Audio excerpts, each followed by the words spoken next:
What's happening, everybody? Welcome to Nightlife, a brand new show here on the interwebs.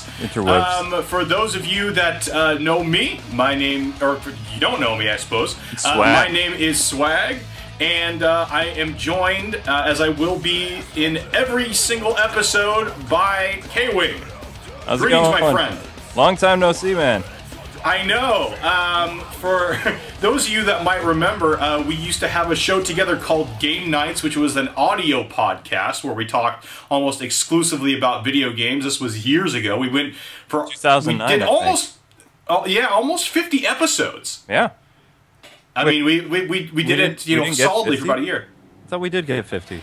Yeah, I think we did 49. Like we were going to do like a big 50th episode where we were going to move to doing, you know, a show live and just like all this other stuff. But you know, as real life happens, stuff got a little bit you know, a little bit foobar there. But foobar, I like that. Yeah.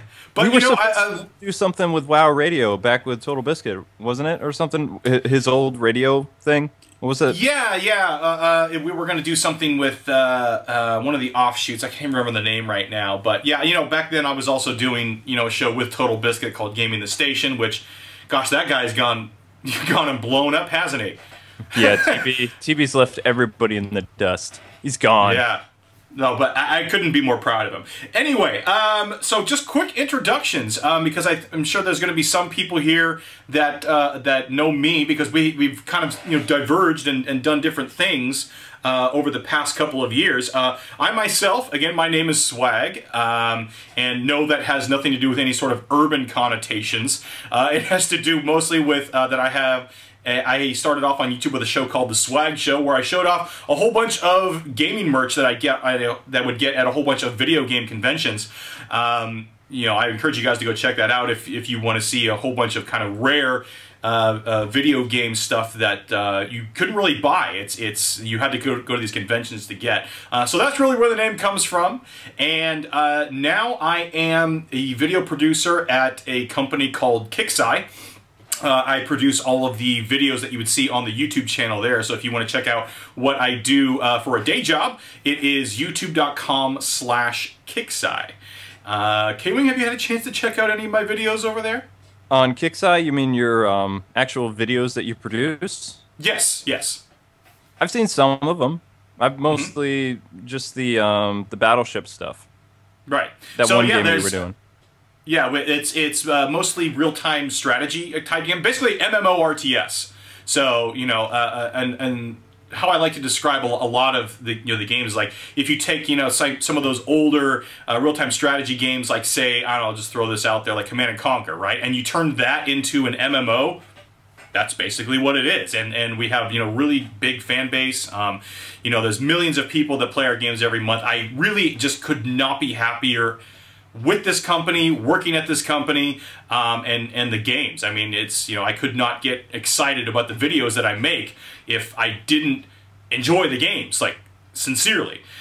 So that's what I've been up to, and you know, just been learning a lot, enjoy the company a lot. So that's what I've been up to since the Game Nights days. KWING, why don't you tell us a little bit about what you've been working on and who you are and all that fun stuff. Well, I'm still on YouTube, just plugging away. I have 2 channels now. I post content daily, which I don't know how I do it. I have no sleep whatsoever. It's just living the life of a YouTuber still. I never really did anything other than that. Made it my full-time career. I've done things where I've actually gotten business and media licenses to operate as a smaller business. I still work with Got Game occasionally. They sent me to PAX this last year. And nice. Mostly I'm going to be doing stuff by myself. I'm really, Amber and I are bringing our company more full forward, going for the family-focused or #1 family channel type thing is what our aim is, to really get ourselves marketed out there. That's the self-made man. Yeah, it's the American dream. That's what it's all about, my friend. It seems so. Yeah. So now that we've kind of made some introductions here, we should probably tell people what the show is, because it's totally what we're going to be doing. It's totally different than what we used to do. Yes, it's you know, little definitely you know, there'll be some themes from before, but definitely we want this to be, you know, an all new show. As you guys can see just by looking at it here, basically this is a video show, and we're not going to release this as an audio file simply because we think this is going to be so much more visually intense. As you guys can see here, we've got basically the screen's broken up into 4 different sections. There's going to be myself and KWING, and also down below we are going to be having a window that will be showing visuals of everything that we're talking about. So if we're talking about a game, or if we're talking about a movie, or if we're talking about stuff that's happening in our life, there'll be either a picture, trailer, gameplay, something like that. So it's going to be very... Gameplay's going to be rough. We're especially with Nintendo games. We would just have to have a picture. I don't want the video pulled. Or trailer, you know, I mean, it's, whatever. Well, it's, the Nintendo stuff, we'll kind of get into that. It's definitely a little dicey, but, and then we'll also, down below, you guys will see that we'll have kind of the show index, what is coming up in the show, what we've already talked about. That way, you know, if you guys can kind of keep, you know, abreast a little bit more about what we're talking about, what's going to be coming up. Say if, you know, we're talking about a subject you find particularly boring, which I can't imagine why you would find anything that I or KWING have to say boring. But get if out you of wanted here. to, yeah, exactly. That's the door. Right. So, but if you wanted to, you know, kind of, you know, skim along in the YouTube bar there and go to another subject, if you know, really are interested in what we're talking about, you know, in the future in the show here, then you can do that as well. So. It's, again, very visual. We hope that you guys really are going to enjoy the new style. This is our first show. So, you know, we're going to be adding a lot of things to the show. We'll be moving some things around, adding more visual elements. I think it's going to be a lot of fun. So, but basically what we're going to be talking about, the reason why we've kind of also changed the name of the show from Game Nights to Nightlife is it's not just about games, it's about our lives too. It's about, you know, what I'm doing. It's about, you know, my job. It's about, you know, me being a parent. It's about, you know, just other interests as well. You know, there's other things that I'm really into, such as things like Magic the Gathering, or, you know, maybe the TV shows that KWING is watching. I know that he likes to watch a lot of TV, right? I watch a lot of Asian stuff these days. I don't really watch a lot of Western programs anymore. I've kind of abandoned that, gone more South Korean. So, oh my gosh. Yeah. Lots changed. Well, see, a lot has changed.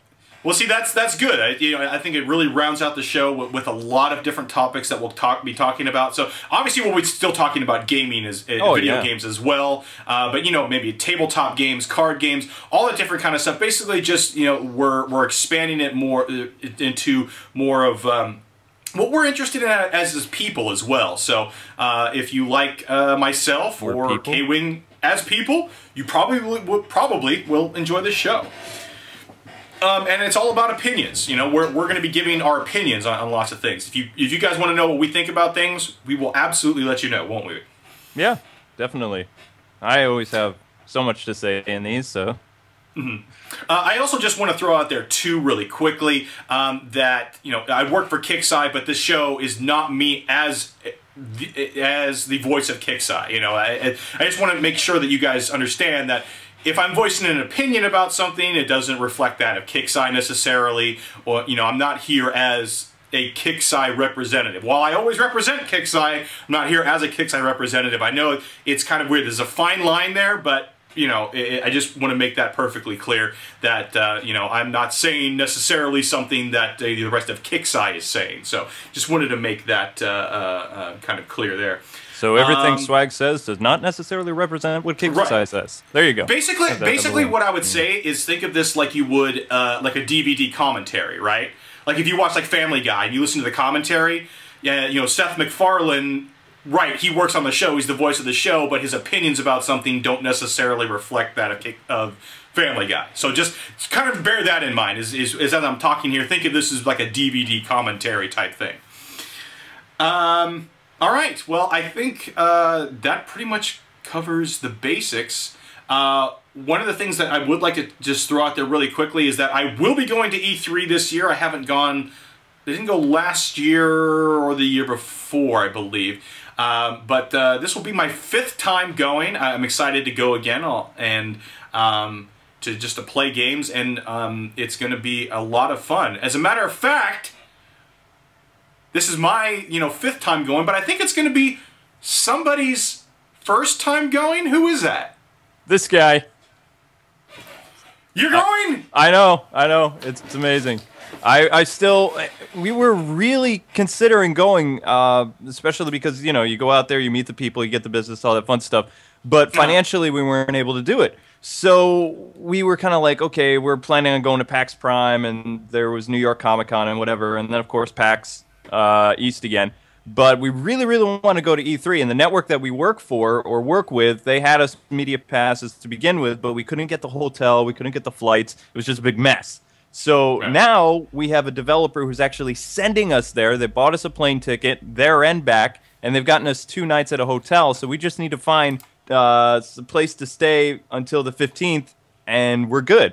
And the only day that I really have to work, which I'm so happy about, because every time I go to PAX or one of these events, I'm like, work like the horse. We go here. It's like Amber and I get a schedule, interview this person this time, you know, all day, 3 days. That's all it is. This time, it's like I only have one day that I really, really have to work, and that's to cover so-and-so's new game. And then, yeah, I don't know if I'm allowed to talk about it or not yet, so I don't know.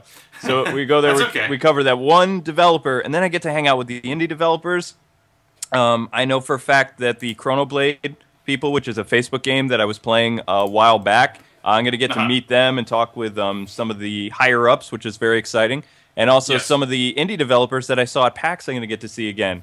Yacht Club Games, people behind Shovel Knight, which is awesome, by the way. Love that game. I'm really digging it. You know, it's just this. It combines Mega Man and all these other things that I just loved about the NES games, but it's totally different, and it's by the same people that brought us Shantae and so forth. So it's going to be really nice to hang out with those guys, and they're so down to earth. It's completely different than meeting the developers, which, you know, you wouldn't think that, but indie devs are just so, they're amazing. They really are. So I'm just exciting. I'm actually treating this as a vacation, which I've never really taken a vacation since I've done this YouTube thing. Back in 2006, I have not had a decent vacation. So it's hard work. Yeah, I mean, a lot of people don't realize how much work really goes into keeping a YouTube channel relevant and full of content. By the way, just I want to put this out here really quickly. You know, first episode and everything. Technical difficulties. I just realized that my audio recording device on here, you might just hear the microphone change to something a lot better. I'll be using the audio on the camera for the first, I guess, 12 minutes of this show, but now I'm switching to the good mic that's on right here. I just realized that it was not, it had shut off recording. Fancy. So, that's already on the first show we're having technical difficulties, but I hit it. Oh my gosh, it shut off again. Fail. That's okay. Why is it doing that? I don't know. I hear you fine, but yeah, I have no way of recording on my end, so. I never really learned that. I always wanted to do the whole podcast thing or interview people, and I could never. Once you left and became like working with a publisher, it was like, what am I supposed to do now? I guess I'll just keep doing that YouTube thing, but yeah. Well, okay.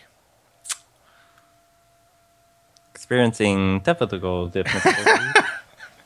Okay, well, we're just going to keep going at this point, and hopefully we'll get stuff sorted out and have it working 100% at least for the next episode. So, let's go ahead and move on. So first, let's get to kind of some life stories. What's been going on in our lives? I'll start with just the most immediate thing which happened, which is, where is it? I have a new phone, which is a Samsung Galaxy S4. I just got this last night, as a matter of fact. Before, I had this brick of a phone called the Evo 4G. Didn't you have a Droid? I thought you had a Droid. No, it was not a Droid. It was on the Android operating system, but it was not an actual Droid. And it was an HTC Evo. And I will say that if anyone's thinking about getting a new phone, don't get an HTC. They are horribly unstable. I mean, most of the people that I've known that have had those phones just have had multiple problems with them. Both myself and my wife had them. We both had many problems with the operating system just being incredibly unstable. Like, it just would reset at random. That's the HTC Droids? It was an HTC Evo, and now like their newest one is the HTC One. I have no idea if that's any better, but I will just tell you from my personal experience, it was not good. I have a phone that's kind of crappy. It does the same things you're talking about. I believe it's an HTC brand. Some days it'll just, for some reason, shut off and not work, and then I miss all my calls that I had to talk to Warner Brothers about one week, and it was a mess. And then it just kept flashing red, but it never reset. It took the battery out. Nothing happened. And maybe that's the same phone. That was the first touch phone I've ever had, so I don't really know. I've never really done the whole technology thing with phones. I prefer to just call the person hello, and it's got all these things. So I might have to look at a different phone, especially if I'm gonna keep in contact with people in text or whatever. I don't know. Yeah, I was really deciding, and I was listening to arguments on both sides for people. I was asking a lot of people actually what was their preference or their suggestion between the Galaxy S4 or the iPhone 4S or 5, and I think just when it came down to it, a lot of it is just the screen. The screen is so much bigger. And I like to play a lot of games and watch a lot of movies on my phone. Shameless so for plug. me, yeah. Well, just it's not a plug necessarily. It's just that the screen is just is so much larger, and that just was one of the things that really pushed it over the edge for me. But I have to get around and play with this more, and I'll give you guys a bit more of a report on it next episode. Which, by the way, actually, I don't think we mentioned really quickly how often we plan on doing these episodes. We plan on doing these. What's that? I thought it was monthly. Yeah, we plan on doing this once a month. Our target right now is basically to have it on the first Wednesday of every month. So that way you guys can just plan on, worldwide, wherever you are, we'll upload it Tuesday night, and you guys can see it on the first Wednesday of the month, whether you're, US, Europe, Australia, Asia, wherever. It should be up on Wednesday. Now, you might be asking yourself, once a month, that just hardly seems like enough. There's a few reasons for that. One, both of us are very busy. It's I not only I spend a lot of time at my job, but I also spend a lot of time commuting. I spend about 4 hours a day commuting. I spend about 2 hours in the car and 2 hours on the train. But, when you live in California, that's kind of what you have to do. There's very few people that can afford to both live and work in the same location. All the work is in the San Francisco Bay Area, but the houses out there are just insanely expensive. I mean, just the average cost of a house out there is over $500,000 compared to where I live. Sure. Well, yeah, I mean it's where you live, out there on the East Coast. Yep. I mean that's you live in a pretty heavily populated area too, but I mean a lot of people don't live where the big cities are. I don't go anywhere. Yeah. But basically, just to make a long story short, I don't have much time, during the week to do things, and during the nights and weekends I spend a lot of time with my family. My daughter in particular demands a lot of my time. She wants to play constantly. So time is one of the factors. One of the other ones is quality. We want to make sure we're putting out a quality show for you guys, that we're, not just doing something and just throwing it out there. We want this show to be something that you guys can really just sit down and enjoy. And, if we can't give you guys an experience that is not just as good at, if not better than something else out there, well, then why are we doing it? I don't want to do something that is just average. No.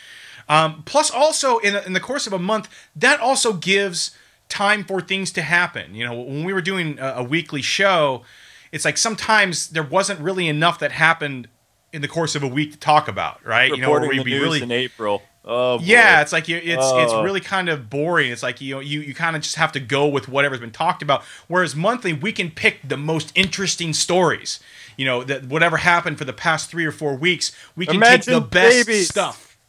Yes, and stuff that we actually have opinions on, rather than having to kind of fabricate opinions about things that we don't particularly care about. So a lot of reasons for us doing a monthly show, but I'd say just highlight the most that we're going to give you guys something of quality. We're not just going to throw something out there that is just average. So also, what are you eating there? Is that an omelet? No. What is that? It's a delicious peach pie my wife made. Peach pie? That sounds awesome. I love peach pie. Yes. So you actually get to see me eat and drink for once on a show. I'm so lively. Woohoo! And animated. I need to get puppets. Just have a little puppet right here. Name him like Little KWING or something. Little KWING. A couple of other things. Well, I just mentioned my insane commute that I have, but I go to my dream job, so I don't complain about it. Plus, I also get to play a lot of handheld games, play a lot of my 3DS and stuff like that, which we'll get to a little bit later on the show. Yes, thank you very much. Also listening to the Harry Potter audio books right now, as a matter of fact. I've been listening to those for the past couple of months. I'm almost finished with the 6th book, which is the Half-Blood Prince. What's that? Books on tape, really? Yeah, they have the audiobooks, and I've been enjoying those quite a bit, and they're super long books, so they help me pass a lot of time. While you're on commute, yeah. Right, when I'm in the car, because I obviously cannot be playing games while I'm in the car, so I have to have something good to listen to for a good chunk of time. Then I listened to a lot of Howard Stern as well, but lately it's been the Harry Potter audiobooks. Oh, excuse me. Also, one thing I wanted to mention is that I got to go backstage to BFD. For those of you who don't know what that means, I don't know what that means. It's basically a big festival that happens every year. Excuse me. Here in the Bay Area, that's put on by the local alternative station, which Mr. Steve Masters from Got Game is the morning DJ. So he was able to get myself and my wife backstage passes, and it was really cool. Even though I wasn't, I'm not super into a lot of the bands that were playing. I'll name off some of them. I don't know which ones you've actually heard of, KWING, but there was Jimmy. Not any. I'm sure you've heard of a couple of them. Jimmy Eat World. Nope. A lot of newer bands that I hadn't heard of or heard very little of. Like, there's one called AWOL Nation.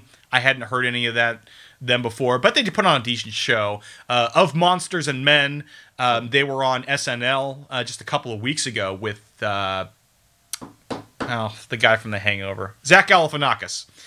They were the musical guests there. But one of the coolest things actually was they had the singer from Linkin Park, which I don't particularly care for too much, the band Linkin Park, but the singer, whose name is Chester, he sang with Stone Temple Pilots. I don't. And I'm sure you know Stone Temple Pilots, K-Wing. I want to say no. Oh, I will strangle you. I will strangle you. Stone Temple Pilots, one of the best bands out of the 90s. Get over here! Yeah. One of the best rock bands out of the 90s. And it was just so cool because since we had backstage passes, we got to see them kind of just from the side of the stage and kind of like up high. There's like a little catwalk, but just being able to see these bands from just so up close from backstage was just like a huge treat for us. A couple of the other bands, Silver Sun Pickups, which is a fairly big alternative band now, but I didn't care for them very much. I thought they were kind of boring. And then the headliner for the night was 30 Seconds to Mars, which features Jared Leto. You know him, right? The actor Jared Leto. He was in My So-Called Life. He was in Panic Room with Jodie Foster. Did you see Panic Room? No, I did not. You're killing me right now. I told you, I've kind of abandoned the whole Western thing. All right, Mr. Wu-Tang Clan of adopting all of Eastern culture.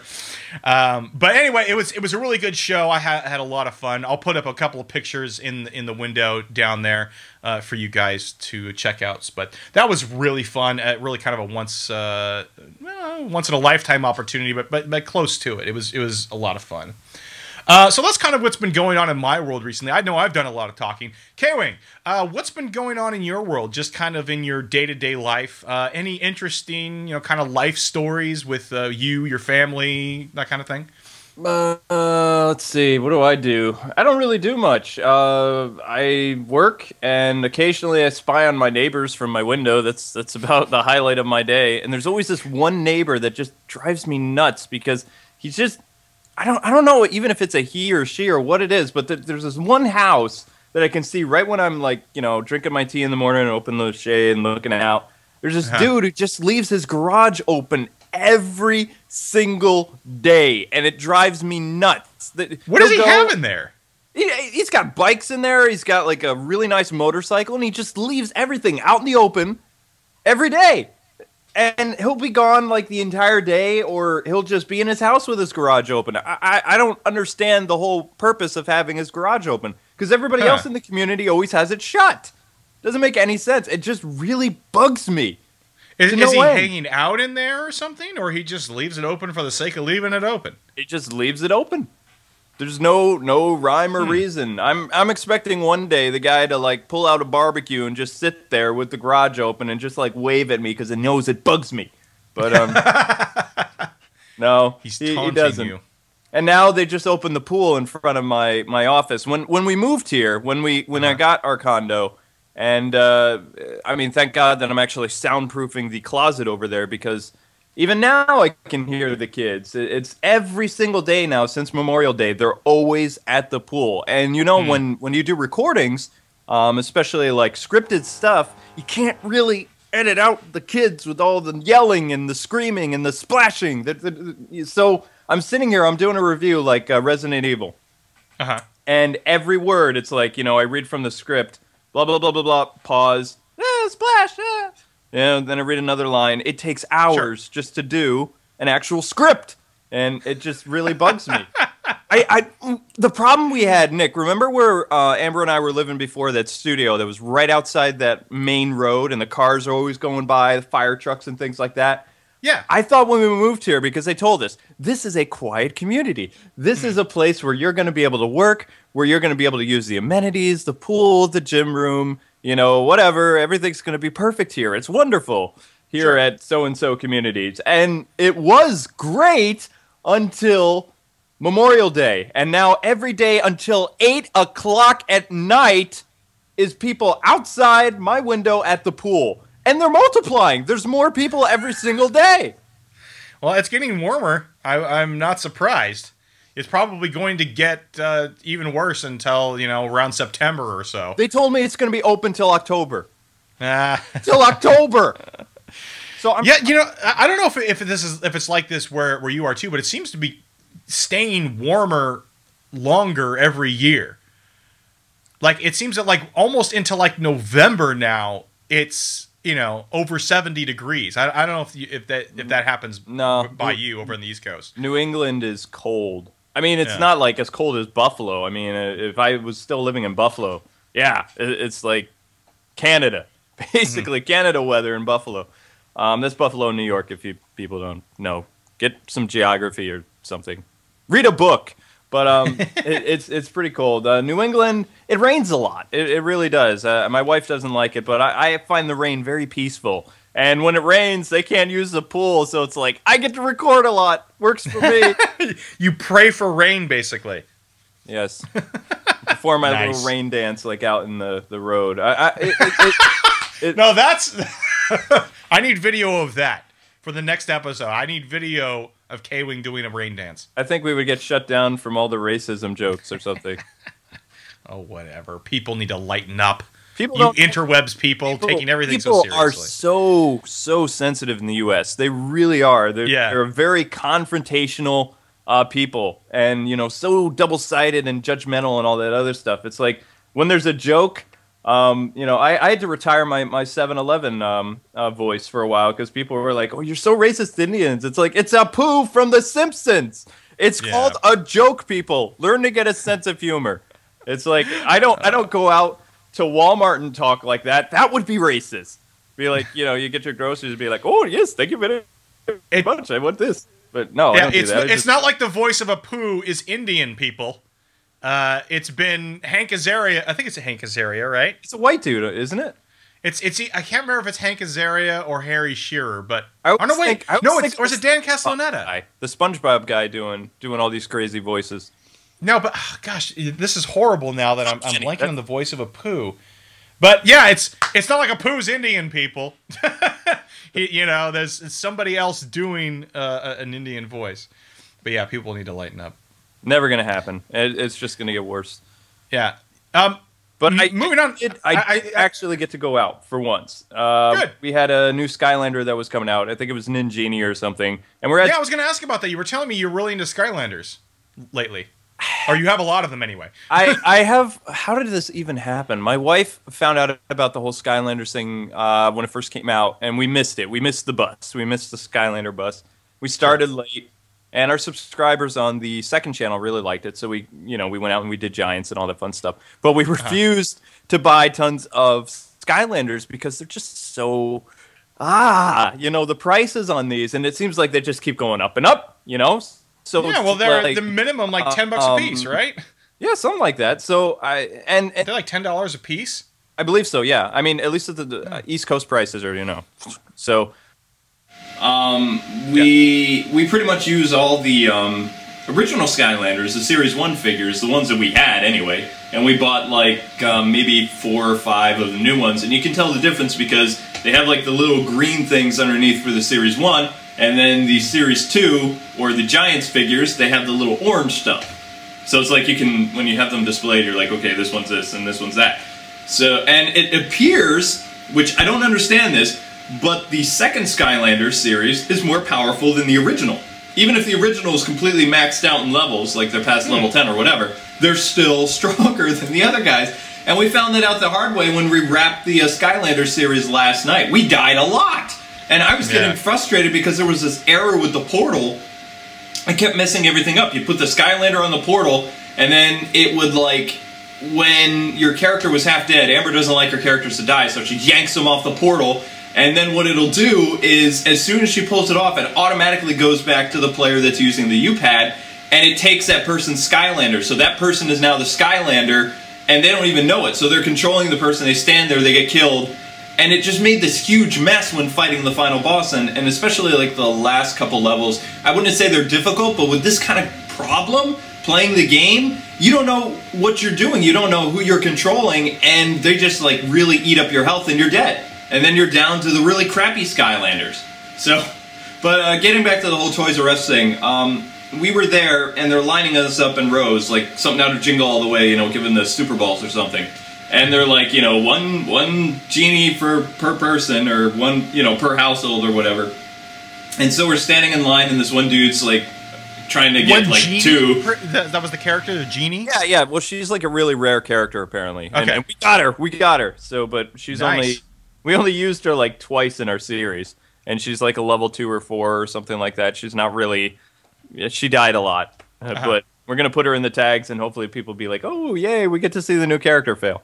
So we're standing in line, and this one guy, he got 2. So I'm just thinking in my head, he got 2, get the mailman. But put the cookie down now. So.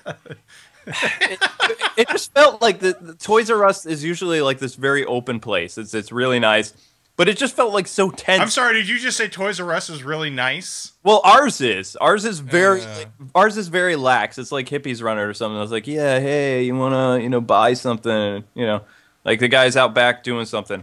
They're very. Sounds about right. Yeah, they just don't care, and it's very quiet there. But that day.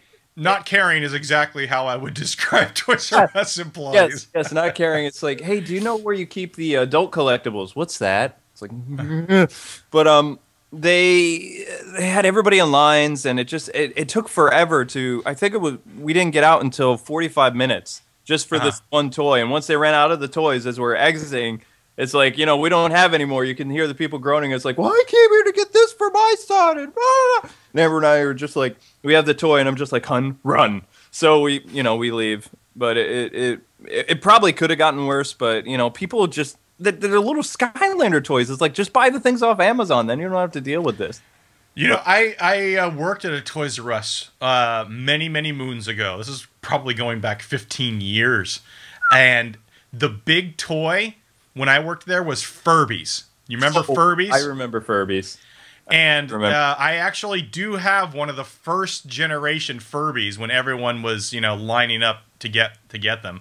I have no idea if it's even worth anything. Like, I should look up on eBay and see if like first generation Furbies are actually worth anything. Curious now. First generation Furbies, if they're worth anything? Yeah, I have no idea. They're probably not. I probably just should have turned around and sold it when I first got it. I should have thrown it. Oh, it's Furby as F-R-B-U-Y? It's F-U-R-B-Y, yeah. Let's see how much it's worth. I don't know if it's even called first generation or first edition or whatever. Wow, really? Okay. What's it say? I'm looking. It's a site called 27 Toys You Threw Out That Are Now Worth a Fortune. Okay. Let me send this to you. Okay. Let's obviously, we'll put this up on the window too. Yeah. But whenever we're talking about stuff, we'll try to make sure we put this in the window. So I mean, if you happen to be listening to the show and you're playing a game or something like that at the same time, you're gonna have to pause. You're gonna have to pause. Yeah, exactly. Pause it and look at the pictures. Right. Okay. My sister actually had this first item. She-Ra and the horse action figure is now worth almost $1,000. Ouch. Oh boy, I can't. I should not be loading pages again because you're. This I still got you, Matchbox car. That's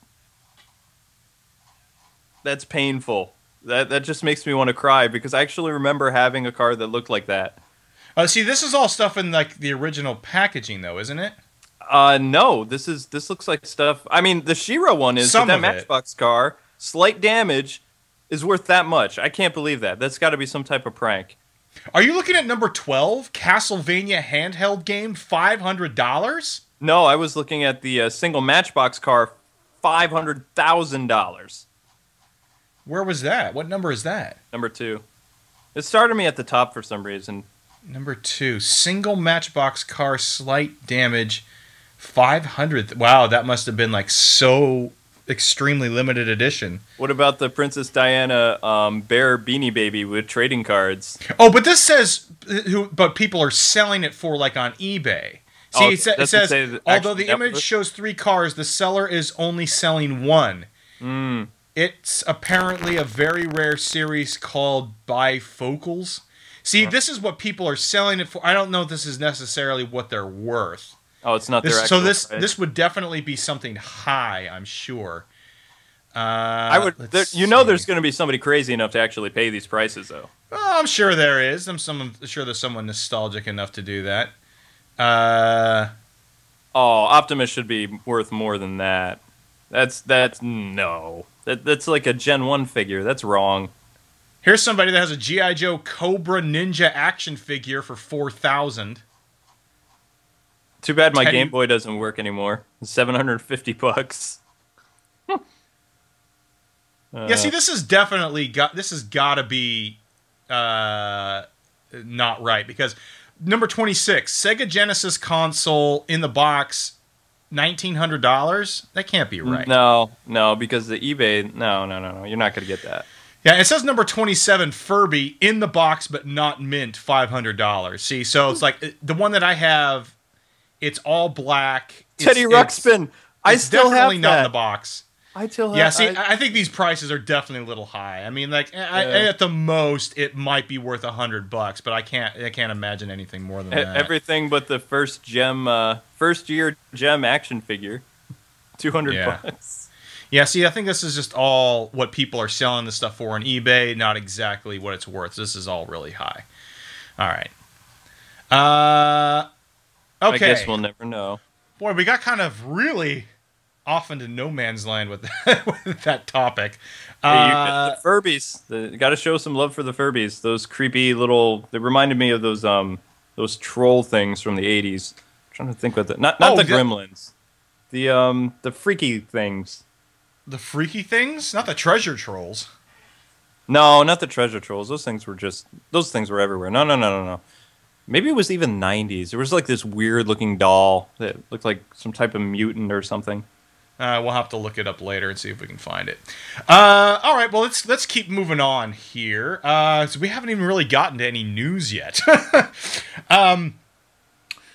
So couple of big things happened recently with the announcement of the Xbox One and the PlayStation 4. And obviously we're going to be seeing more of those things pretty soon in a couple of weeks here at E3. Yeah. But let's start with the most recent Xbox One. KWING, I assume you watched or at least part of the press conference. I watched part of it. It was... Okay. I still can't believe they did it. And after all the stuff that came out afterwards, it was like, really? Really, Microsoft? You had the chance of doing this, and now you do a complete 360. But, yeah, it's pretty insane. Like what? Let people know specifically what you're talking about. Well, I mean, if you can give us at least one thing. Okay, at least one thing. Besides the thing looking like a VCR and the fact that my TV remote does the same thing as a Xbox One. You know, I don't even watch television. I'm a gamer. I mean, I watch Asian television occasionally on Netflix or something, but I pretty much game. I want my game systems to be a game system. Is that so hard? Is that really Microsoft? But all the stuff that really upset people happened after the show, where the journalists actually sat down and talked to them, and they were like, "Oh, yeah, we don't. You have to pay a fee to play a used game, or you have to pay a fee to let a friend borrow the game because they have to register it." So now the system, a game system, mind you, has become a PC. Game system is becoming like a PC. And for PCs for years, we've had to register. Even, I think, in the late 90s, you had to start registering games. And, I mean, yeah, it wasn't that big of a deal because of piracy, but this is a video game console. This is something that you want to be able to, hey, Jimmy, can I borrow so-and-so? You know, oh, yeah, I want to check out this game. Or what happens with rental fees now? You don't actually own that game. Are you going to have to pay a fee to actually rent a game? What is this going to do with places like GameFly? I mean, Blockbuster is pretty much gone, but GameFly is a thriving business. Sure. No, I'm sure that's very, very worrisome to them. Yeah, you know, I'm right there with you.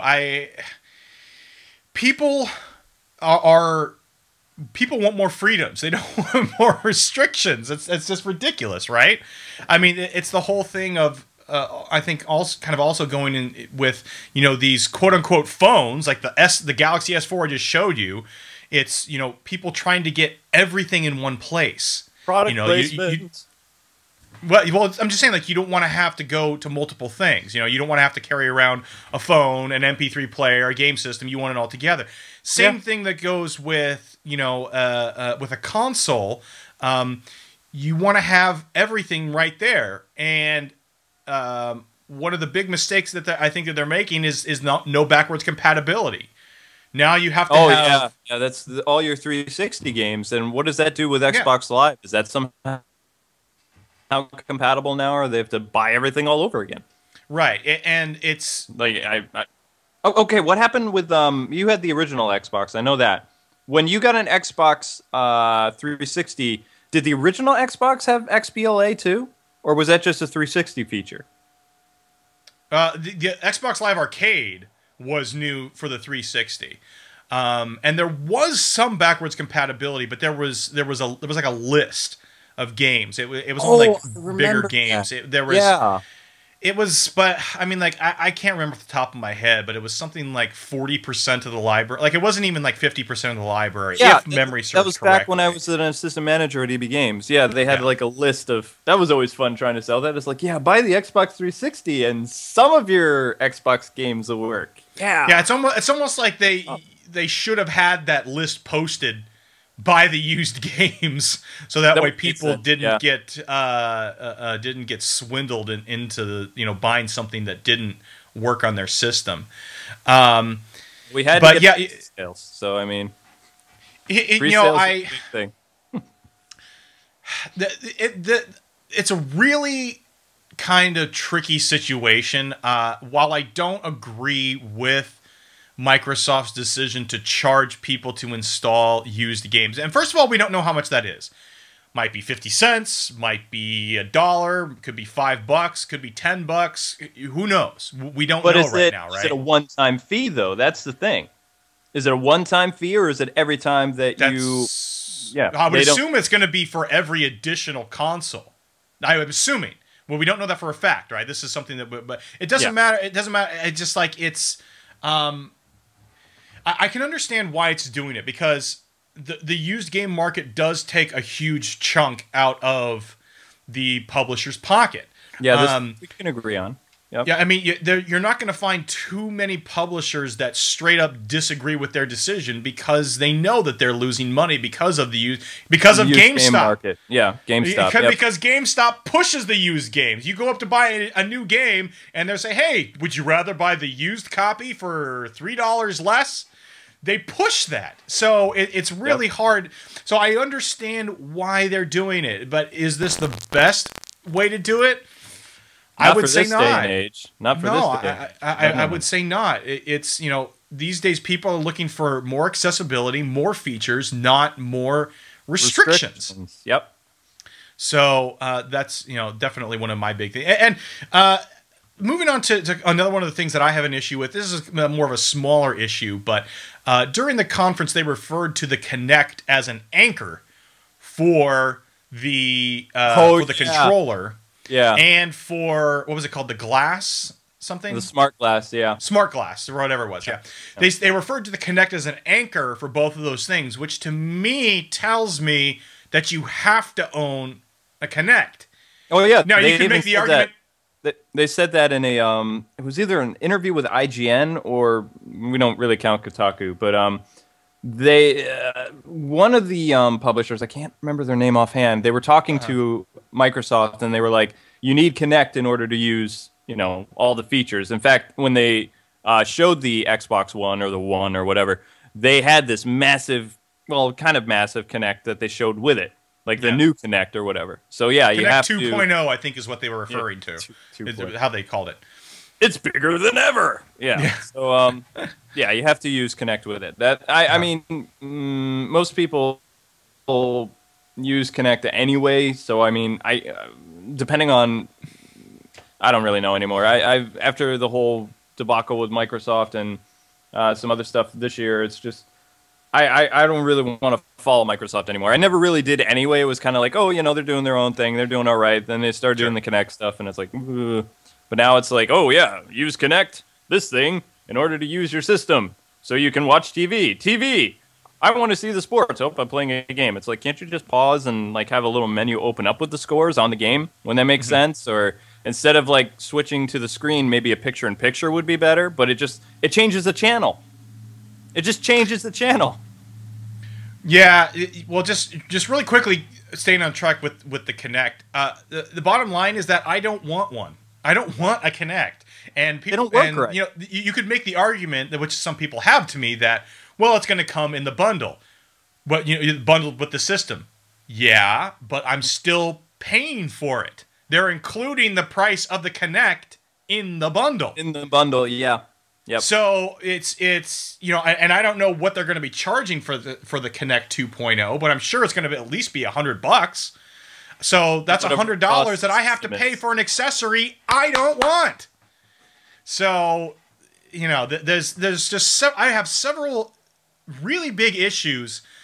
Not to mention Microsoft burned me so badly before with the 360. I had red rings often. I remember that. They just I don't trust them to put out a quality piece of hardware. I don't. So PS4 now? Well, yeah, it's a PS4 is definitely more what I'm looking at. Thank you, Jack. And I doubt I would buy either at launch.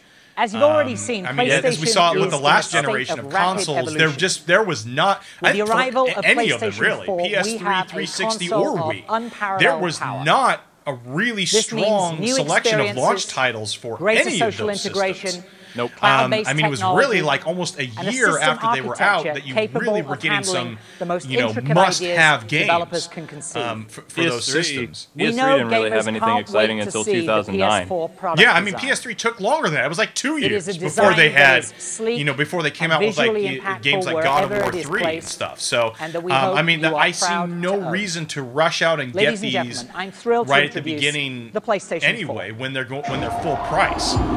Usually, you know, we don't see a price drop until the system has been out for at least a year. So I'm planning on waiting at least a year anyway to see what kind of games actually come out with these. Yeah, I don't think I'll get to do that because you know, the whole early adopter thing is very important to YouTube channel thing. So, Amber and I were discussing about the PS4. We're definitely not. She's like, "Why would I need a VCR? We have a Blu-ray player." So it's like, So she's right there. She even watched the thing, and her reaction was even better than mine. And she doesn't. She's not really that into the whole gaming circle. She knows some things, but just to see her reaction during the conference, The product designer. I was priceless. Samantha. I should have filmed it because And- she was upset, and she doesn't even know that much about the industry. So Think about if a casual gamer's perspective, And or someone so that the doesn't whole play as often as say, an PlayStation advanced player design, engineering, is and upset about development the team, Xbox One, then thank you for Microsoft, being you know, they really uncompromising need to in fix the this. pursuit of a And it doesn't revolutionary look new like they're going console. to even address that. And They're one doing that their is own thing and worthy you of know, the PlayStation whatever. heritage. But at least PS4 looks like it is going to be a gaming system. At the same time, Sony's gonna be pushing their 4K televisions with it. So Okay, well, I don't know if we want to get into the discussion of 4K right now. Let's save that possibly for the next show because this is already getting really long. But I went to just really quickly. I'll say I went to something called the NAB show, which is the National Association of Broadcasters.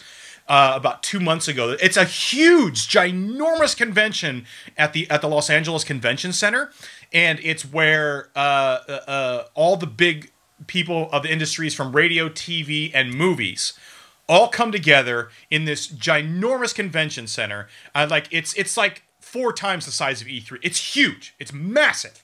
wow. And you know, I'll get into kind of more of a report of that show a little bit later. But just basically, the thing that they were pushing was 4K. Is 4K projectors, 4K cameras, 4K TVs. But there's a lot of stuff you need to know about that before you go out and buy any of that stuff. So let's save that for the next show because that's going to be a whole big discussion on 4K. So let's show that for the next episode. That'll give some people something to look forward to in the next episode. We'll talk about 4K resolution, what it means to you, should you care and should you not care. So I'm going to make a note for that right now. Next show, do 4K. All right. And also, really quickly, the controllers. I mean, they didn't really change a whole lot with either controller that I saw. But at the same time, I think they're doing the philosophy of if it's not broke, don't fix it. And Television tried that theory though. Yeah.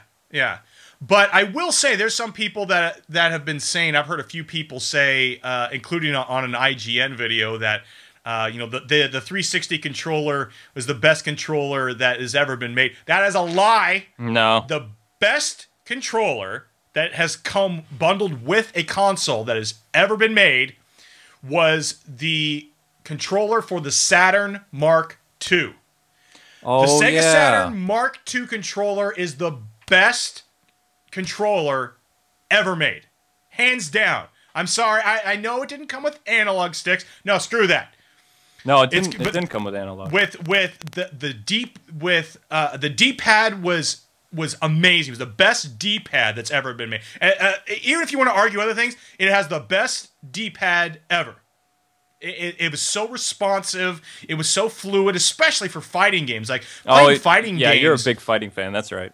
Playing fighting games at home on a controller has usually been a pretty cumbersome thing. Like, do you remember trying to play like Street Fighter 2 on the Super Nintendo? I like the Super Nintendo controller though. For fighting. It's fine, but it's a little dicey. Like if you're trying to do fireballs and dragon punches and stuff like that, it doesn't have the best D-pad for that. It wasn't designed for that, whereas with the Saturn it was. And then it had the 6 buttons, again, which matched up perfectly for fighting games, Street Fighter, Mortal Kombat. And then it had the 2 shoulder buttons. It was just, it was perfect. It was just, mwah! I love the Saturn Mark II control. So that, in my opinion, is the best controller ever. But actually, which one do you prefer? 360 controller, personally. Do you like the 360, or do you like the? I guess we'll go with what you've actually held. Do you like the 360 or the PS3 controller better? The DualShock or the 360? Well, I mean, I always liked the PS2 controller better than the PS3. PS3 one just felt heavier for me and things like that. And for fighting games, there wasn't really a lot of fighting games, to compare early on with the PS3. Fighting games kind of came back after. Well, just forget about fighting games, just in general. Like which one do you prefer? Yeah, like if you had your choice. I definitely, if we had a choice, Amber and I like playing the PS3 controllers over the 360. And when you go to events, pretty much all the places have a 360 controller. So those were always interesting. You suck at this game. I don't know how to use this controller. So yeah, it always felt uncomfortable. Everything was all. I never liked it. And when it came out and we had to sell the 360s, when I was an assistant manager, trying to explain to people why this controller was better or whatever, I just said basically it's like a Wavebird, except it's got Xbox stuff. The analog stick's a little different here, but for me it felt very similar to how the Wavebird was or a GameCube controller. It just, except not as comfortable. It was bigger. Yeah. So. Yeah, I would hope that they would make the PS4 controller just a bit more streamlined. It just feels a little clunky in my hand. It's not quite. I don't feel it's quite as streamlined, or I guess the word is ergonomic, as the 360. So that would be one thing I'd like to see it improve slightly. Here's another thing too is, and I know that they messed around with the shoulder buttons a little bit. One of the things that always annoyed me about the PS3 controller compared to the 360 is when you set the controller down, the 360, the shoulder buttons are above like a piece of plastic. So if you set down a 360 controller on a desk, the shoulder buttons will not touch the desk. With a PS3, they will. Now, that doesn't necessarily translate to much other than like if you're trying to watch TV, like if you're watching Netflix, right? Yeah, right. Yeah. And then you set down the PS3 controller, you accidentally tapped the shoulder button, and it skips ahead, and you're like, "Dang it! Now I got to go back and move it back." So that was that was one annoyance that I've always had with the PS3 controller, and I know that they've readjusted the shoulder buttons a little bit, but I don't know if that's done anything to prevent you from accidentally using those buttons when you put them down on a flat surface. It's not just a flat surface, too. If it's up against... it happens to us a lot, even on the couch. Like, it'll just... Someone would be holding it, and then Amber will fall asleep watching a movie or something. The PS3 controller will fall a little bit, and it just goes... Yeah. So, most of the time, we've kind of retired the PlayStation 3 for watching Netflix and just use the Wii U. So, we don't have that problem anymore.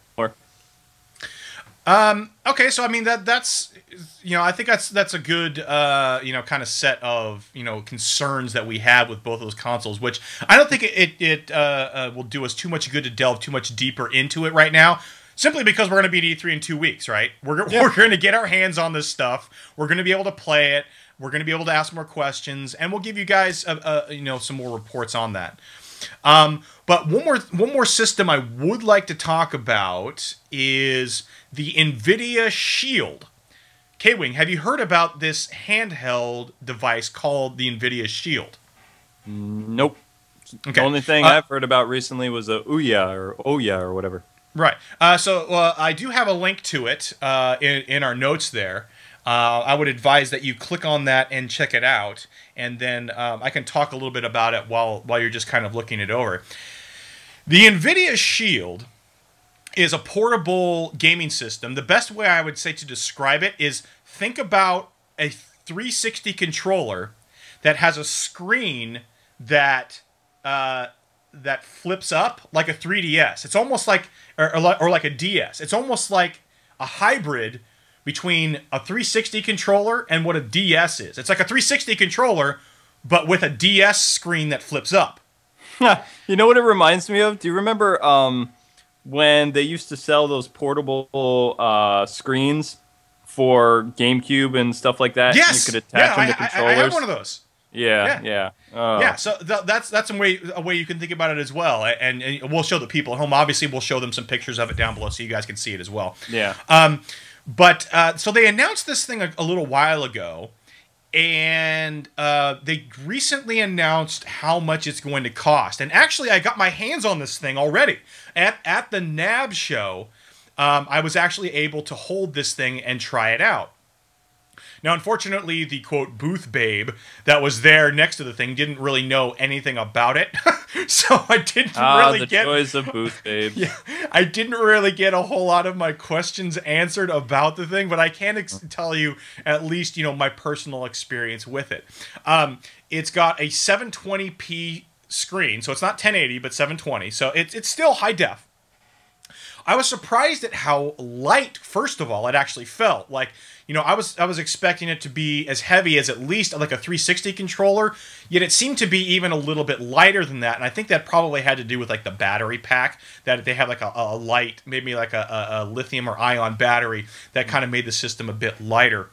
But basically, like I said, in my hand, it kind of felt like a 360 controller. Now, they recently announced the price for it, which is going to be $350 for the base price. Now, that's kind of high, in my opinion, considering that you can get a 3DS XL now for $200.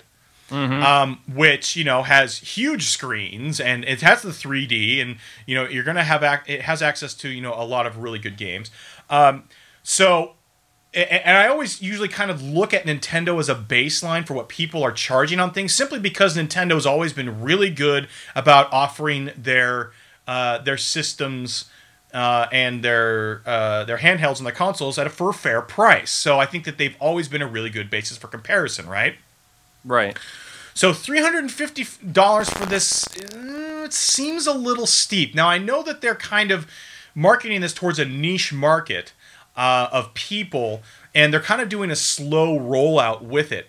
But here's my question to you. Let's set aside any sort of arguments on whether or not emulators and ROMs are legal, ethical, whatever. Oh, yeah. But here's my thoughts, and here's how I look at this from a consumer perspective. Not necessarily my perspective, but I think a lot of people's perspective.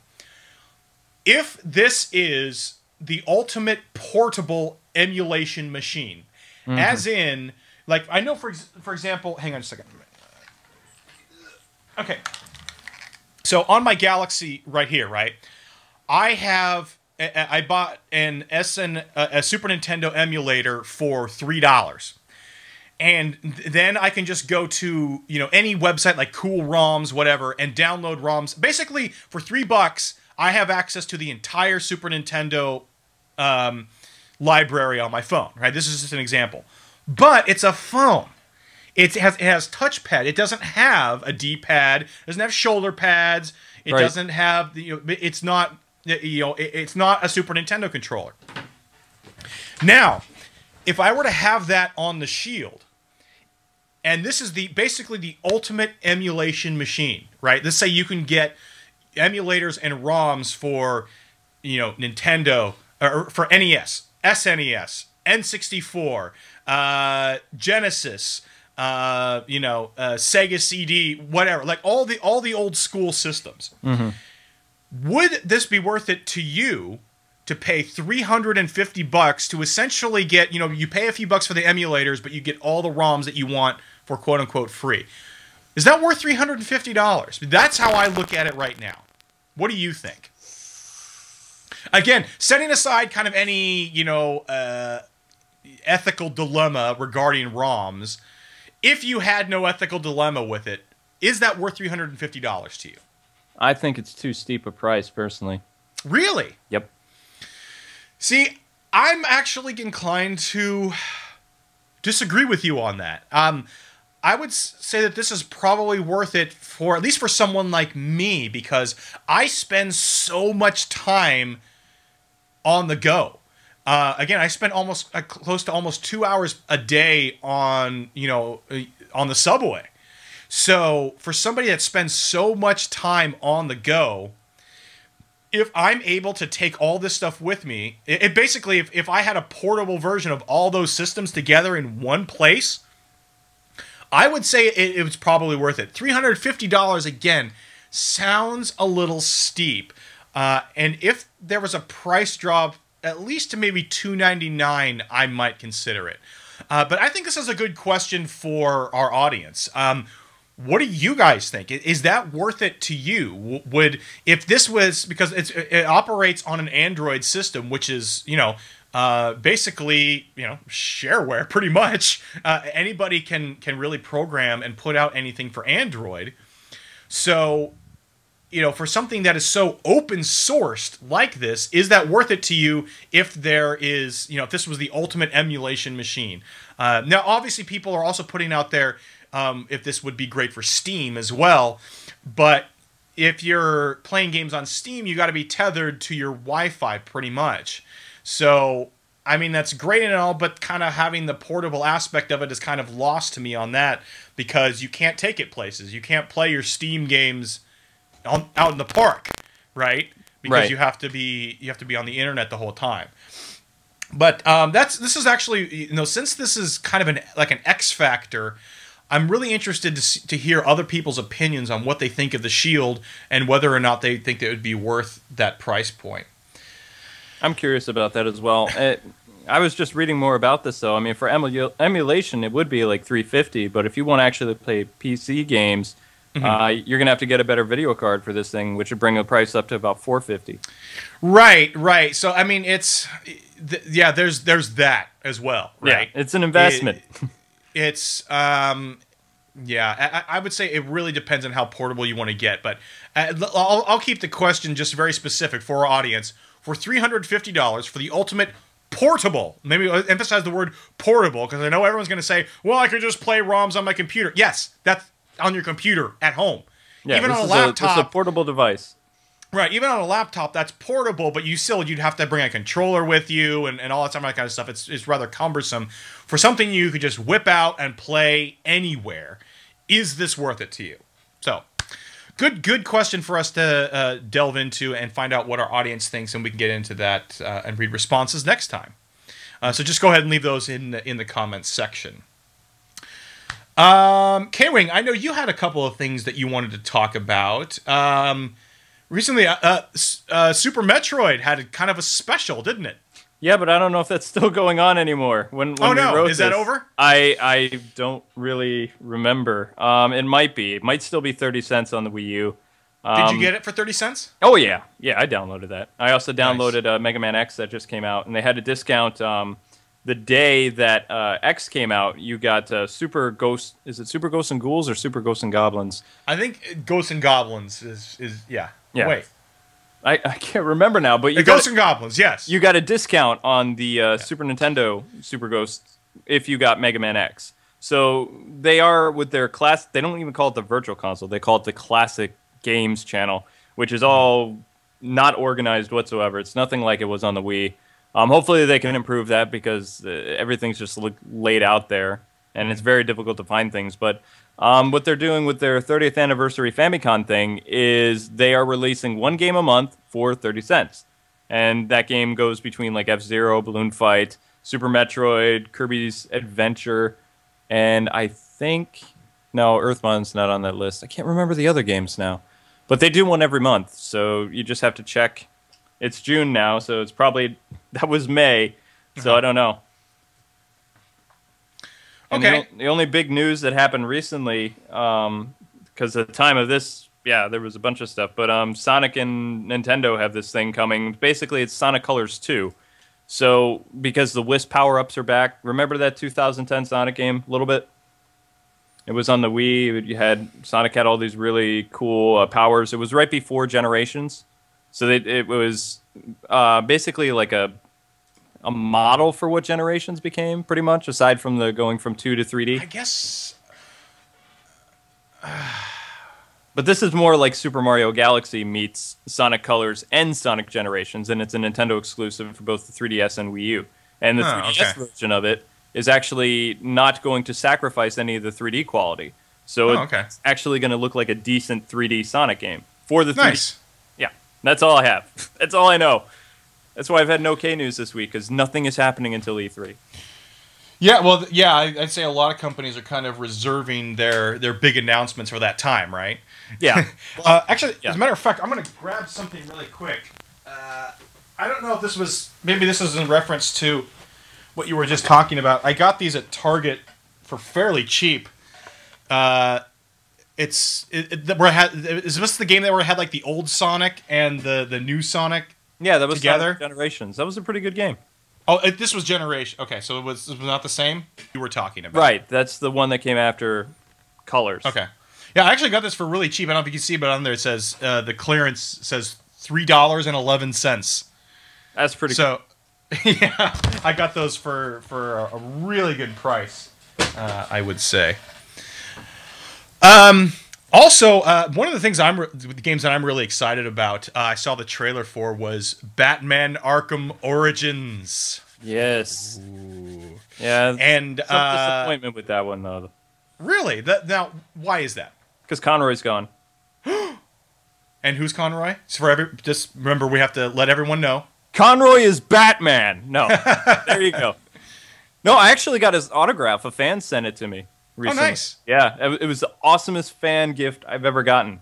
Actually, it's the only fan gift I've ever gotten, and it was Kevin Conroy's signature on the Season 3 of Batman the Animated Series. And it says, "To the KWINGs." Right there, Kevin Conroy. It's like, oh.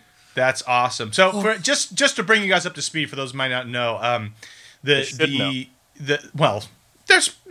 on, there's people out there who don't know everything. There's especially younger guys. I mean, if there's teenagers out there that's something even teenagers should know, because Batman the Animated Series is on the Hub. It's on other streaming online services. You can watch it on YouTube. Right. It's everywhere. And you've heard Batman in Arkham Asylum. The only way that I will forgive anybody is if they are like under the age of 10 and they haven't played any of the Arkham games, because you'll recognize his voice immediately. Okay, so if for the 9-year-olds out there, 9-year-olds, there you go. Basically, the actor who was the voice of Batman in Batman the Animated Series, which, for guys like KWING and I that grew up watching that series and just loving the heck out of it. It was just such a treat to hear him come back and be the voice of Batman in the video games, and doubly so with Mark Hamill. Yeah, Mark with awesome. Being the voice of the Joker and coming back. By the way, is he coming back or not? Because I thought that he said in the last game he wasn't. No, that was a miscommunication. Mark is very selective on his scripts. Right now, he's working with, off the radar, Bruce Timm left DC for a while, like the Warner Brothers animation, and his pet project that he's supposedly working on is The Killing Joke, and Mark Hamill wants to be Joker in The Killing Joke. And also Mark Hamill came and he recorded all his lines for the new Infinite Crisis on DC Universe. So he's still doing the Joker as DC Universe, but he did not reprise his role for Injustice, and he's not reprising his role for Origins. That is actually Troy Baker, who is a very well-known voice actor and also voiced Batman in Lego Batman 2. So he's going full circle. He's voiced Batman, now he's doing his Arch Ennis, So, yeah. I gotta say, at this point, my impression of Mark Hamill is he's more proud of his work as the voice of the Joker than he is than being in Star Wars. Oh, yeah, because, he was Joker for 20-some years. Yeah. He was only Luke Skywalker for... Well, he did do the books on tape, and he did... Did he ever... No, he never did any of the games. He did the Wing Commander series. Did he? Yeah. That was a great. Oh, that's PC no, game. no, yeah, yeah. No, I'm sorry. I meant to say, didn't he? He didn't do any video games at all. I don't believe so. No, it was it was that guy from. It's hard to remember, all the Star Wars games because there's so many like genres of it. There was a really good impersonator of him. He was in Rogue Squadron and did that horrible fighing game. Masters of Terrakai or something like that? Yeah. He did that, and he also did, I believe, I know it's somebody different now for the Force Unleashed series, but he was Luke Skywalker in pretty much everything up till then. And he did a pretty good job. He kind of sounded like Mark. Like a young Mark. They kind of would have to, right? Then. Yeah, well, the Harrison Ford impersonator is really good, too. He was the guy who did the all the Indiana Jones games after a certain point. And he did the... redid all Harrison Ford lines for his Star Wars games appearances. Nice.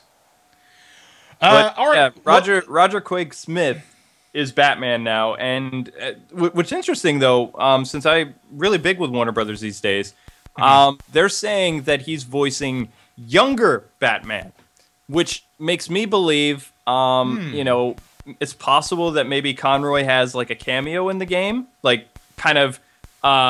Retelling the events like a narrator, Princess Bride style, and then leading right into Roger Craig Smith, who we know is Sonic, and he played Ezio in Assassin's Creed 2. And I believe he was in Resident Evil as, what's that guy's name? He's not as cool as Leon, the other guy. The guy with the huge muscles. I can never think of his name. He was one of the original Resident Evil guys. I never liked him, though. Not Nemesis, right? No. He's one of the good guys. Well, I guess you could say he's a good guy. He's even in Revelations. Chris Redfield, that's it.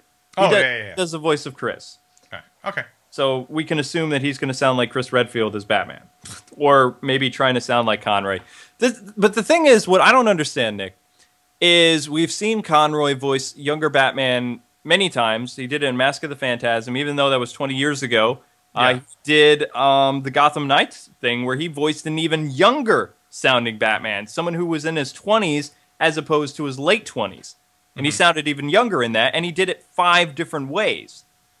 So a person's voice doesn't change that much from what Roger Craig Smith is to Kevin Conroy in the series that Arkham Origins is, and they've also screwed up the continuity because in the trailer... it shows that the game takes place on, get this, December 25th, 2013. Whereas the other Arkham games, it's hinted at as it takes place in the late 90s to, 2008. So I guess we're just going to have to wait and see, huh? Continuity. But, as long as he just does grunts and he talks it occasionally and pulls like a Keaton Batman, I suppose it could kind of work with what Conroy established later. But there's apparently going to be a lot of dialogue between the actor who played Alfred in Asylum and Arkham City is reprising his role, and he's going to be talking back and forth with this Batman. So we'll see. But Conroy accidentally let slip that Arkham 3, the official sequel, is coming out soon. And he thought he was allowed to talk about that, but he confused Origins with that when he was at that Dallas convention. Ah, okay, so that's what happened. He mixed them up. Yeah, so he had to do damage control and say, "Oh no, I didn't mean this. I'm not Batman in this, or I'm not playing younger Batman in this." So. But we'll see. I love the Arkham games a lot. I've been able to make a lot of content over that the past couple of years. So I'm definitely doing Origins, regardless of Conroy's in it or not. I put my pride aside and play it anyway, and just really. Be excited for the new game. I just hope they have skins and stuff. That's what a video game reviewer does. They put aside their biases and prejudices, and they judge something on its own merits. I've been the most unbiased on the net for many years. And that's why you are the best, my friend. Thank you. Speaking of which, let's actually go ahead and segue that into the video games that we're playing. And as I said before, I've pretty much just been playing mostly portables. I started a game called Tales of the Abyss for 3DS, but I didn't really get into it. I actually didn't even realize until you told me that it was a remake. Yes, it is a remake. Because I enjoyed Tales of Vesperia and Tales of Symphonia, but yet when I was playing this, I was like, this doesn't seem as good as those. And then you let me in that this was actually a remake. I was trying to get the box to show you, but I don't know where it is. I can't read it in my collection over there. That's fine. We'll put it in the window below, and we'll have people see. But yeah, it's so. I feel like it's such an old style. What really annoys me the most is in the dialogue and the cutscenes when like they're just showing like animations, and it's just like it's such an old way of animating. Like I don't even know how to describe it. It's just like the animations on the characters are just. It's more like the kind of animation you would see like in the 80s. Just like some really weird off-the-wall stuff. I don't know if it's that bad. I mean, it's pretty bad. It's corny, but it's not like one of the worst Tales games. It's pretty good for the 3DS, but yeah, it's not as good as I've only got a few hours in, but I have to admit I'm not really that into it. I actually took a break. I told you have to play more than 3 hours to get interested. Like I said, I'm just taking a break. I'm taking a break from it, and I'm actually trying out because I just recently got a free copy of Monster Hunter 3 Ultimate. Ah, there you go. So I'm in that now. I've never really been into the Monster Hunter games before. I have one of the ones for PSP. I think it was Monster Hunter 2, if I'm not mistaken. I didn't really get that into it, so I'm trying to give this version a bit more of a chance. There's a lot to learn, and quite frankly, some of the elements in the game, like farming and stuff, I just have zero interest in at all. Like, I just want to go fight monsters, you know? Well, the farming is important so that you can have certain things to help with your health and stats and things like that, give you a stats boost and things like that. Or you can just go and scavenge and get different things so that you can build them yourself. But if you have them farming, then you don't have to go out and actually search for them, which takes a long time to build up all these abilities. If you're going out and finding this to turn into a mega potion or this and that, it turns into many hours. And Amber's actually learning that the hard way, because we're trying to do a series on that, because we have it for the 3DS, have it for the Wii U. We have people that we want to play with and things like that. But in order to get to a point where you can actually show people, how to do this or make it exciting, you really have to grind a lot. And especially by getting like mega potions and things like that, elemental weapons, it takes a very long time. And the only time that I got to spend with the game was the 24 hours before I went to PAX, and I haven't been able to touch the game again since, because I have no time for it. It's a 1,000-hour game or longer, and it never ends, especially with all the online stuff. They just added new online monsters, too. So it's like, once I get to it, I'll be playing the game for years on my channels. But until then, I haven't been able to touch it yet. Well, like I said, I've barely scratched the surface. I'm only on, like, the 2-star quests. Yeah. But, but like I said, as of right now, I have no interest in doing any of the side stuff. Like, collecting items or... well, you want to farming or anything like that. I just want to go out and I want to swing my big sword at monsters right now. But maybe I'll get into some of that other stuff later, when it becomes more necessary. You could get a Wii U and we could like play online and I could show you the ropes quicker. No, I have no time for consoles. I have no time. If I have, maybe, especially maybe when my daughter grows up a little more. Right now she's 2.5, and when I get to the point where maybe I can play some games with her, and she even understands what games are, then maybe I can get to back to that point again. But for right now, mostly, like I said, mostly portables, and obviously playing my own company's games. We have a game coming out very shortly. Right now it's in closed beta. It's called Vega Conflict.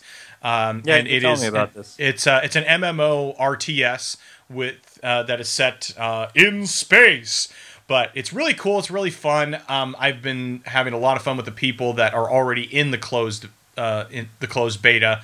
And I think it's, in several ways an improvement over some of our other games, and I really would encourage you guys to try it out. Hopefully by the next episode it'll be live, but well, if it's a month from now, yeah, yeah, I'm hoping very much by then it's going to be live for everybody, and I would encourage everybody to check it out and give feedback, because we take feedback very seriously, and we try to make improvements based on that. But anyway, Caitlin, what are some of the games that you're playing recently?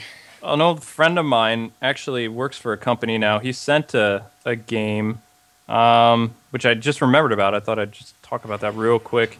And Total Biscuit actually, can't remember this guy's name. It was Total Biscuit just looked at this game a little while ago too, which it was a helicopter game. Mm-hmm. And I can't find this guy on my thing. Let me just open my Steam real quick because it's on there, and then it'll show me the name. Let's see. Yes, I have a Steam. I just don't use it very much. Mm-hmm. I even have a Steam channel and things like that. I'll use it like when there's big sales. I love Steam sales. I am loving Steam sales. Yeah. Please don't shut off Skype. We're waiting for it to load still. Loading. Technology still slow. Well, what's one of the other games you've been playing while you're waiting for that to come up? Well, before the whole Nintendo debacle, I was looking at a lot of Nintendo 3DS games, and I've had to shift my focus a little bit so I don't have my money taken away from me about certain things. I mean, let's expand just a little bit on that for those some people that might not be aware. Nintendo announced recently, which they tried to do kind of covertly, but they got people got so up in arms about it, they had to make like an official statement. Basically, what has happened is Nintendo has said that anybody that does, I mean, let's be honest, primarily it targets people who do Let's Plays. That's really kind of the big what thing. The impression was, but it goes after reviews. Reviewers as well, though. Best footage from events that they invite you to. Yeah. Basically, like any Nintendo game footage that you use from Nintendo, they're saying that they will flag and identify as their property, and they will put ads in that video, and they get to keep the profits from it. Mm-hmm. It's absolutely insane. I mean, that's like saying, that if a newspaper shows up and covers, a story. If a newspaper shows up and takes, writes a story about the president of the United States, that the U.S. government has the right to come in and say to this newspaper, any ads that you put next to the president's face, you have to give us the money for. It's absolutely insane. And this is obviously not something that came from Nintendo of America. No, this is obviously something that came from overseas, because they don't understand. Yeah. I have a pretty good relationship with the corporate at Nintendo of America. I've built that up from places like PAX, and they even gave me an exclusive look at Animal Crossing, and where the guy went through and did a whole demo for my audience for this channel, and then they, afterwards it's like, I want to get in touch with them. My network's like, no, don't do anything to burn bridges. It's like, I wasn't going to burn bridges. I was just going to be like, why did you do this to me if you invited me here? And even a review that wasn't so, I mean, it was within the 10-minute limit, had over 600,000 views, gone. I'm just waiting for the million-viewed reviews of Nintendo IP games to be gone. And look, if they want to claim vids, that's fine. But what I have a problem with it is they're taking all of the revenue. Why don't they do what most networks do and split the revenue? Yeah. Why can't they meet the directors, halfway? That from a business point of view, especially people who are licensed right here, who have permission to operate and do this, why not actually work with these people instead of like completely cutting us off? And then we're not going to look at your products anymore, because what is the point of me going through 72 hours to put together one of my reviews of, say, Luigi's Mansion or something else, and then have that taken away from me? I got nothing from it. It's like I'm working freelance all over again and not being paid. Here, we're going to give you this game, and that's all you get. It's like, really? Thanks. Yeah. I know they don't see it this way, but they're trying to control the media, and that has never been tolerated in Can't silence history. the press. Yeah, I mean, any attempts to silence or control the press have never worked. I mean, let's put it that way, and certainly have not been accepted by the public. I mean, you're just going to be vilified for it. I mean, you can just look at history. It's just absolutely insane to me. And you know, as we said, this is obviously not a decision made domestically.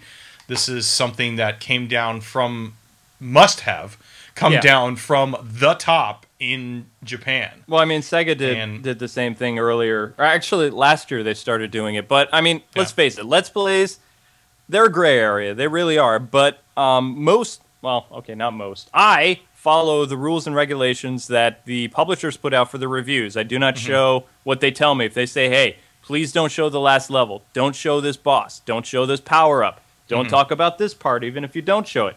Yeah. You know, keep it under this time limit if you can. You know, reviewers already adhere to some pretty Nintendo policies got rigid even weirder, guidelines when reviewing. Did you hear about the new guidelines that Nintendo has?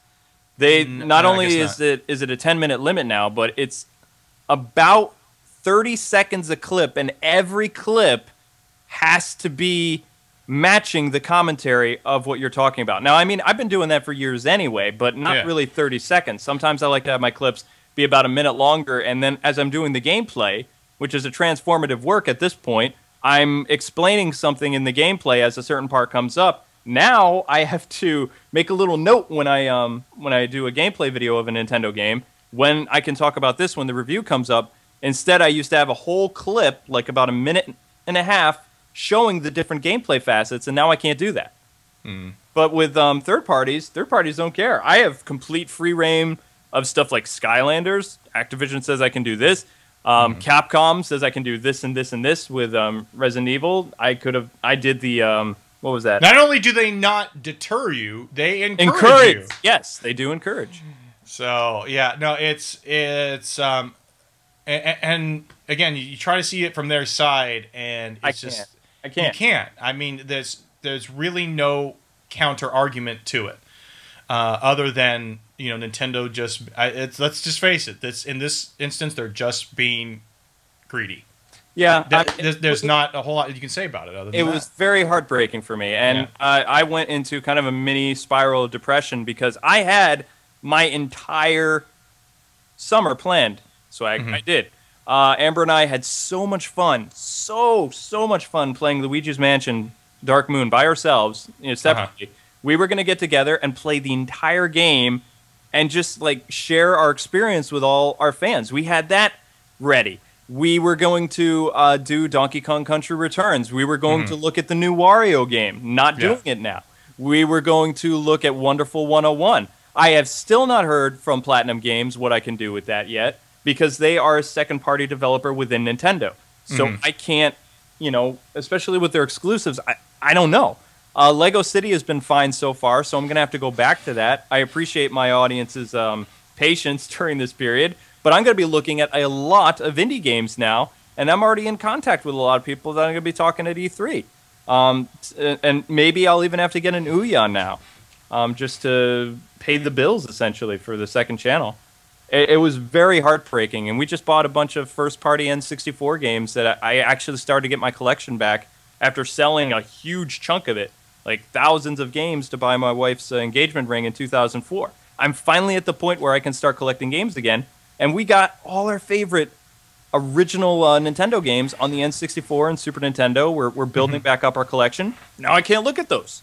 Yeah, it's hopefully very frustrating. In the aftermath of this, they might, you know, come back and reverse their decision. I don't know. We'll have to see how this really plays out. I have a sneaky suspicion that Nintendo is going to go further with it and just start like pulling videos down. They already have. Back when I was talking to them, when their community manager, I don't know if they're still there or not, but they started to release their own walkthrough videos. So whereas before they paid people like IGN or GameFAQs or whatever to do video series of walkthroughs of games, now Nintendo